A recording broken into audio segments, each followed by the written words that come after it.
ආයුබෝවන් කියලා පිළිගන්නවා ඔයාව. ඔන්න අද අපි සූදානම් වෙන්නේ නූතන පද්‍ය සංග්‍රහයේ ඉගිලෙන සිහින පද්‍ය පන්තිය සාකච්ඡා කරන්න.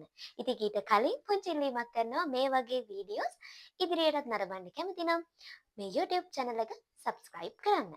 හරි. එහෙනම් අපි යමු වීඩියෝට. ඉගිලෙන සිහින පද්‍ය පන්තිය රචනා කරන්නේ සාගර පලන් සූරිය. එහෙමත් නැත්නම් අපි මෙයාට කියනවා KS කියලා. ඉතින් මේ සාගර පලන් සූරිය කියලා කියන්නේ කොළඹ යුගයේ දෙවැනි පරපුරට අයත් වෙන කවියෙක්. ඒ කියන්නේ රෝමාන්තිකවාදී කවියෙක්. එතකොට මේ කොළඹ යුගයේ දෙවැනි පරපුරේ කවීන් කියලා කියන්නේ අපේ රටේ ඉඳන් විදේශ රටවල් වලට ගිහිල්ලා උසස් අධ්‍යාපනය ලැබලා විදේශ රටවල් වල ඉගෙනගත්තු කවීන්. අන්න එතකොට බටහිර තිබුණු සංකල්පයක් තමයි මේ රෝමාන්තිකවාදය කියලා කියන්නේ. ඒ කියන්නේ අර හැමදේම ලස්සන්ට දකිනවා. අර ජීවිතේ නිස්සාර පැත්ත නෙමේ ජීවිතේ තියෙන සරුසාර පැත්ත. යහපත් හොඳ දේවල් තමයි මේ රෝමාන්තිකවාදී කවියෝ එයාලගේ නිර්මාණවලට වස්තු විෂය කරගත්තේ. එතකොට ප්‍රේමය, විරහව, තව මේ ළමා සිතුම් පැතුම් මේ දේවල් ආශ්‍රය කරගෙන මේ හැමදේම හරිම ලස්සනට දකිමින් කියන්නේ විරහව පවා සුන්දරව දකිමින් මේ කොළඹ යුගයේ දෙවැනි පරපුරේ කවීන් කවි රචනා කරා. ඒ අතරින් කෙනෙක් තමයි මේ සාගර පලන් සූරිය කියලා කියන්නේ. ඉතින් සාගර පලන් සූරියගේ කවිවලත් කොළඹ යුගයේ දෙවැනි පරපුරේ කවීන්ගේ දකින්නට ලැබෙන ඒ ලක්ෂණ මේ විදිහටම අන්තර්ගතයි. දැන් මේ ඉගිලෙන සිහින පද්‍ය පන්තිය ගත්තට පස්සේ මේ ඉගිලෙන සිහින පද්‍ය පන්තිය දරුවන් උදෙසා ලියවිච්ච පද්‍ය පන්තියක්. ඒ කියන්නේ කුරුළු කූඩුවක කුරුළු පැටියා සහ කුරුළු පැටියගේ දෙමව්පියන් ආශ්‍රය කරගනිමින් පොඩි තරුණගේ සිතුම් පැතුම් ගැන විග්‍රහ කරන්න තමයි සාගර පලන් සූරිය මේ ඉගිලෙන සිහින පද්‍ය පන්තිය රචනා කරලා තියෙන්නේ. අපි එහෙනම් කවියෙන් කවියට බලමු මොනවද මේ පද්‍ය පන්තියේ තියෙන්නේ කියලා. මිනිහා නගන කටහඬ නොම වැකෙන කනේ ඇත මේ කුරුළු කූඩුව උස් ගසක බෙනේ. නැත වුව දුරක් මෙහි මෙතුවක් පහළ වුණේ පැටවගේ කුඩා දිනෙතට නිල් අහස පෙනේ. ඔන්න මේක කියවද්දී අපිට අපේ ඔළුවේ චිත්‍රයක් නැවෙනවා. මොකද්ද? මිනිස්සුන්ගේ කටහඬ ඇහෙන්නේවත් නැති තැනක කුරුළු අම්මයි තාත්තයි කුරුළු කූඩුවක් හදලා තියෙනවා. මේ කුරුළු කූඩුවේ පුංචි කුරුළු පැටියෙකුත් ඉන්නවා. ඒ කුරුළු පැටියට මේ ගහක උඩ හදලා තියෙන මේ කූඩුවේ ඉන්නකොට කිසිම අනතුරක් වෙන්නේ නැහැ. කුරුළු පැටියට තියන්නේ කුරුළු කූඩුවට වෙලා උඩ බලාගෙන අහස දිහා බලාගෙන ඉන්න. ඉතින් කුරුළු පැටියා ඔය විදියට ඉන්නවා. අපේ ජීවිතෙත් ඔය වගේනේ. අපේ ජීවිතේදීත් අපිට කිසිම දෙයක් වගේ ළමා කාලේ අපිට නව යෞවනයේදී ගොඩාක් වෙලාවට කිසිම දෙයක් කරන්න නැහැ. අම්මා තාත්තා අපිට ගෙයක් දොරක් පුළුවන් විදියට හදලා දීලා තියෙනවා. එතකොට ඒ ගෙත් දොරට වෙලා ඔයාට තියෙන රාජකාරිය ඉගෙන ගන්න එක. මේ කුරුළු පැටිය අහස් දිහා බලාගෙන ඉන්නා වගේ ඔයාට තියන්නේ මේ කාලේ හැටියට ඔයා ඒ කුරුළු පැටියෙක්නේ. ඔයා මිනිහෙක්නේ. ඔයාට තියන්නේ ඉගෙන ගන්න එක. බලමු අපි ඉතුරු ටික. උණුසුම් ගතිය ඇති මුත් සිය කැදැල්ලෙහි පැටවා කැමති නැත හිරවී විසිල්ලෙහි දෙනෙතට නිල් අහස යොමු වන ඇසිල්ලෙහි ඔහු යෙදෙනවා නිදහස ගැන සෙවිල්ලෙහි කියනවා උණුසුම් ගතිය ඇති මුත් සිය කැදැල්ලෙහි කුරුළු පැටියා ඉන්න කැදැල්ලේ කුරුළු පැටියට හොඳට උණුසුම තියෙනවා. අපි දන්නවා කුරුළු කූඩුවක් හදන්න කොයි තරම්නම් මහන්සි වෙනවද. පොඩි අර කියන්නේ සින්දුවක් කෝටු කෑලි සොයාලා පරඬැල් කොළ ගෙනල්ලා තාලයකට තියාලා පොඩි කුරුළු ගෙයක් හදාලා. අන්න ඒ වගේ තමයි. කෝටු කෑලි පරඬැල් කොළ සමහර වෙලාවට ඔයි පුළුම් කෑලි ඔය හැමදේම ගෙනල්ලා ඉවර වෙලා කොළ ගස්වල කොළ ಜಾති ඔය හැමදේම ගෙනල්ලා ලස්සනට කුරුළු කූඩුවක් හදනවා. හරිම නිර්මාණාත්මකයි ඒක. දැන් ওই වඩු කුරුල්ලගේ වගේ කුරුළු කූඩු හරිම කලාත්මකයි. ඒක වෙනම මාට් එකක් කුරුල්ලන්ට තියෙන. ඉතින් කොහොම වුණත් ඔන්න ඔය විදියට තමයි අර ඉන්න කුරුළු පැටියගේ උණුහුම රැකෙන විදියට ඒ උණුසුම්ව ඉන්න පුළුවන් විදියට තමයි ලොකු මහන්සියක් වෙලා මේ කුරුළු කූඩුව හදන්නේ. පැටවා කැමති නැත හිර වී විසිල්ලෙහි.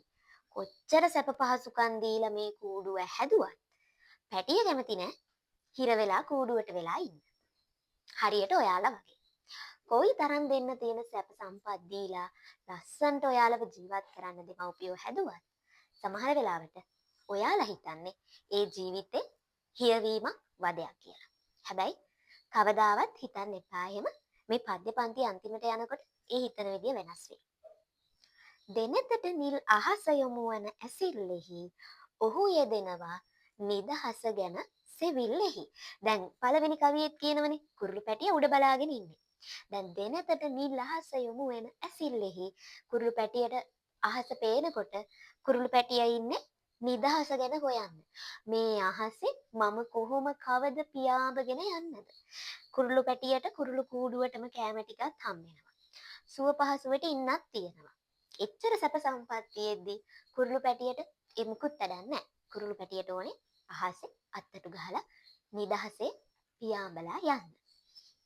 මව්පිය කුරුල්ලන් රැකවරණය ඇතිව උන්ගේ ආලයේ වෙසෙසත් ගජමුතුව. වෙසෙතත් ගජමුතුව. පැටවගේ දෙනෙත පවතී කවදත් රතුව. සැපතක් ඔහුට නැත ඉගිලෙන්නට නැතුව.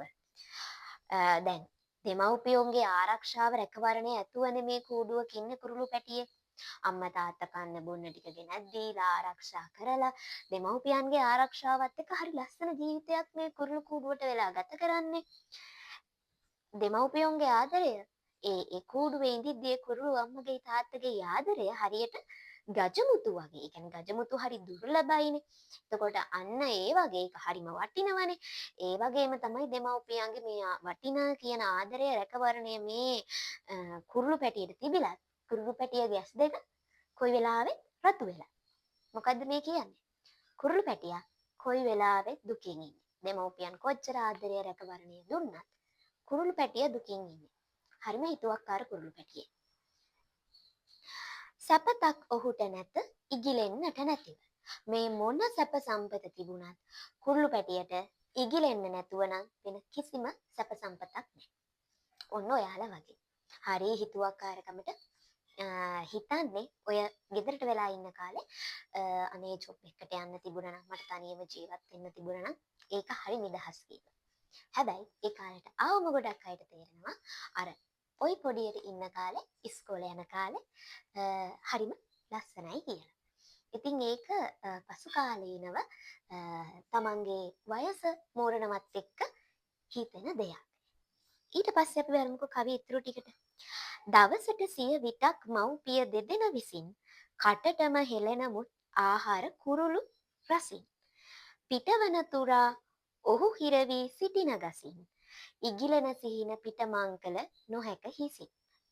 දැන් ඔන්න මේ කවිය අහද්දී ඔයාලගේම ගෙදර මතක් වෙනවා ඇති නේද?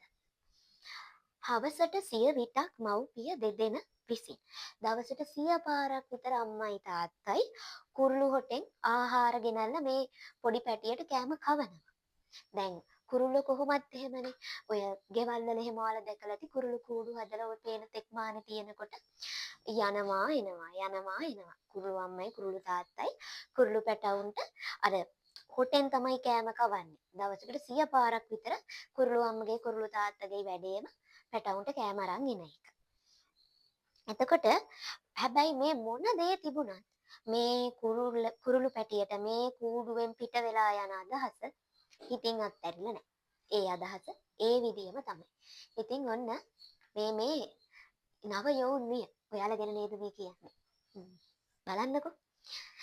අරුණලු වැටෙහි පොඩි සිදුරෙන් කුරුළු ගෙට ගී හඬ පිටත් වෙයි රුක්ලිය මුදුන් සිට. කවුළුව තුලින් එළියට හිස දමන විට හොඳ බව පෙනෙයි මෙහි ඇතුළට වැඩිය පිට.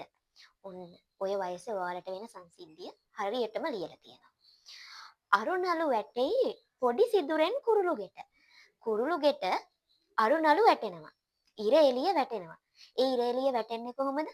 පොඩි සිදුරකින් තමයි කුරුළු ගෙට මේ අරුණලු වැටෙන්නේ. ඒ කියන්නේ පොඩි සිදුරකින් තමයි මේ එළිය වැටෙන්නේ. එතකොට අර අපිට පුංචි පුංචි හේතු වලින් තමයි අපිට මේ එළිය ලෝකයේ සුන්දරත්වය පේන්නේ. අර පුංචි පුංචි හේතු වලින් අපිට එළිය ලෝකය සුන්දරයි කියලා හිතුනට ඔය එළිය ලෝකෙට ගියාට පස්සේ තේරෙනවා අර පුංචි පුංචි හේතු ටිකත් කිසිම තේරුමක් නැහැ කියලා. ඔය ලස්සන තියෙන්නේ ඔය පුංචි කුරුළු ගේ ඇතුලේ කියලා. ගී හඬ පිටත් වෙයි රුක්ලිය මුදුන් සිට. එතකොට ගී හඬත් පිටත් වෙනවා මේ ගස් මුදුන් වල ඉඳන්. ඒ ගී හඬ පිටත් වෙන්නේ කාගෙන්ද? අනිත් කුරුල්ලොන්ගේ. අනිත් කුරුල්ලොන්ගේ සද්ද ඇහෙනවා.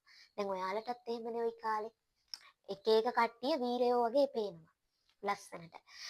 පොඩි පොඩි දේවල් දකිනවා මේකත් හොඳයි මේකත් හොඳයි.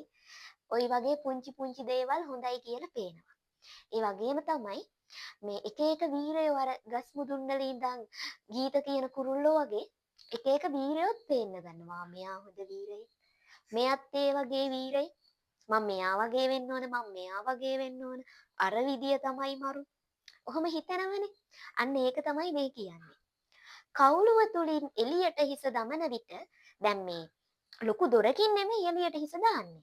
මෙයා මේ පුංචි කවුළුවකින් මෙයා මේ එළියට හිස දාන්නේ. කියන්නේ කවුළුවකින් එළියට හිස දාන තරම් මෙයා තම පුංචි. හැබැයි ඒ පුංචි වයසට තමයි පේන්නේ අර කූඩුවට වඩා එළිය හොඳයි කියලා.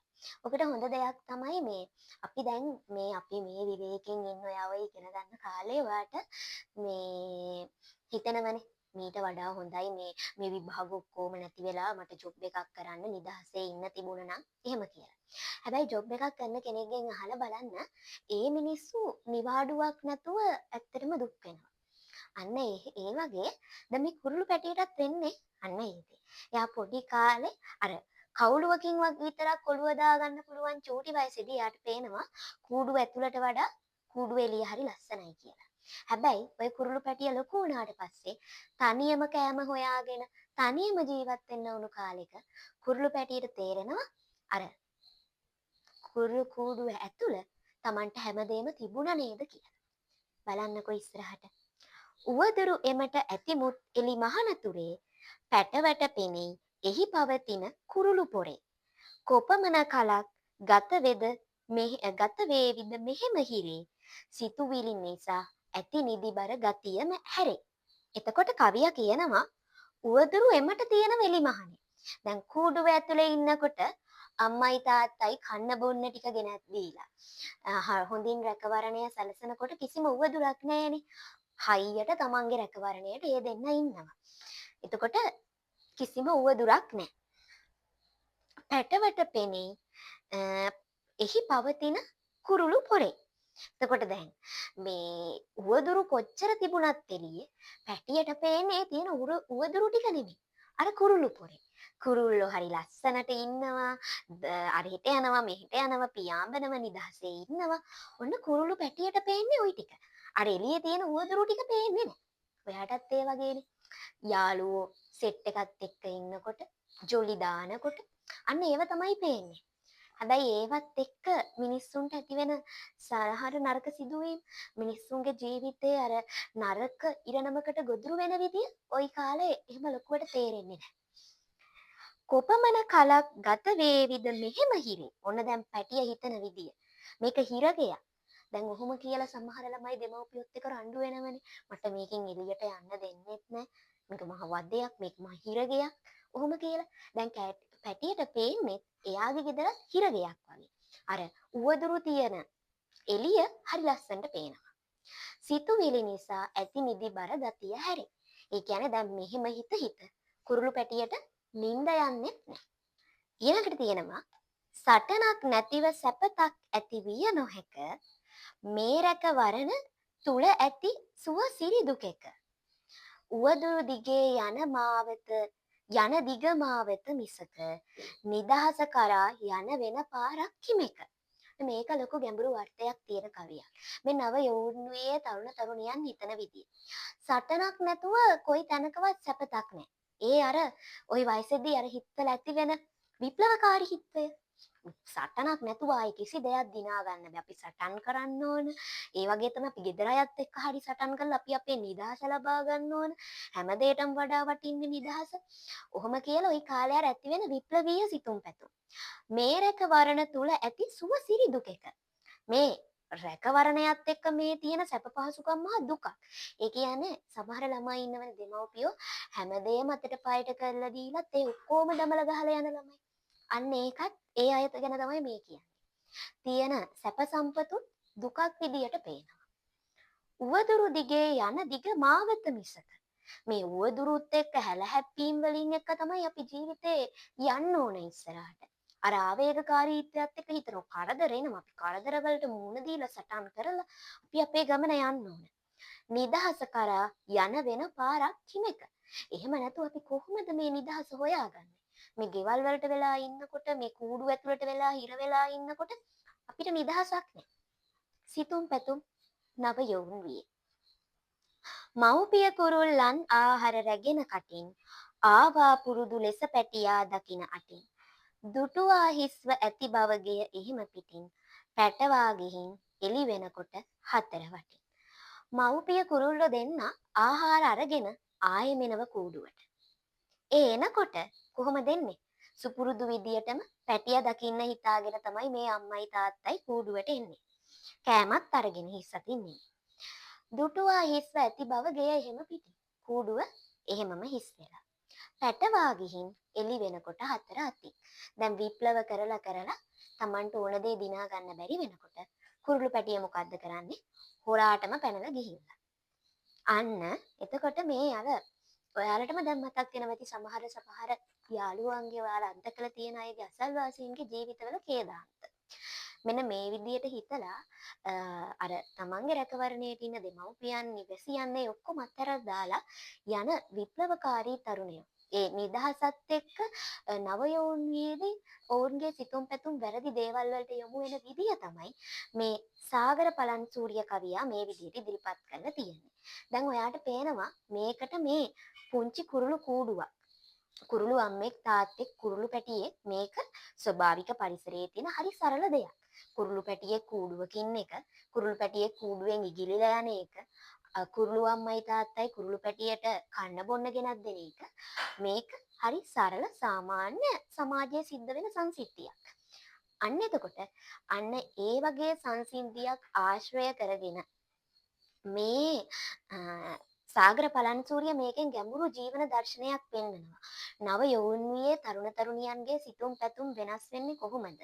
ඔවුන්ගේ හිත වැඩ කරන විදියත් එක්ක ඔවුන්ට ඇතිවන දුක් කරදර මොනවද කියන එක ගැන සාගර පලන්සූරිය හරි ගැඹුරු සමාජ කාරණාවක් මිනිස්සුන්ගේ ජෛව විද්‍යාත්මකව මිනිස් කියන්නේ මානවයා තුළ ඇතිවන වෙනස්කමක් මේ විදියට පෙන්වනවා. ඒ කියන්නේ මේක අර හොඳ ළමයි නරක ළමයි කියලා නෑ.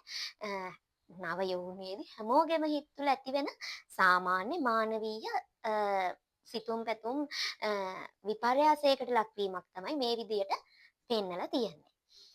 එතකොට මේක ලියලා තියෙන්නේ සිව්පද ආකෘතියෙන්. එතකොට දෘෂ්ටි කෝණය ප්‍රථම පුරුෂ දෘෂ්ටි කෝණය සරල භාෂාවක් යොදාගෙන තියෙනවා. ඒ වගේම චිත්ත රූප ජනනය වෙන භාෂාවක් කියලා අපිට කියන්න පුළුවන්. දැන් එහෙනම් අපි මේ කතා කරපු කරුණුත් එක්ක ඔයාට පුළුවන් මේ ඉගෙනන සිහින පද්‍ය පන්තියට අදාළව ඔයාම තනියම නෝට් එකක් හදාගෙන තනියම රසවින්දනයකුත් ලියන්න. එහෙනම් අපි තවත් ලස්සන වීඩියෝ එකකින් හම්බෙමු. වගේ ලස්සන ළමයි හොඳට පාඩම් කරන්න ඕනේ. Bye.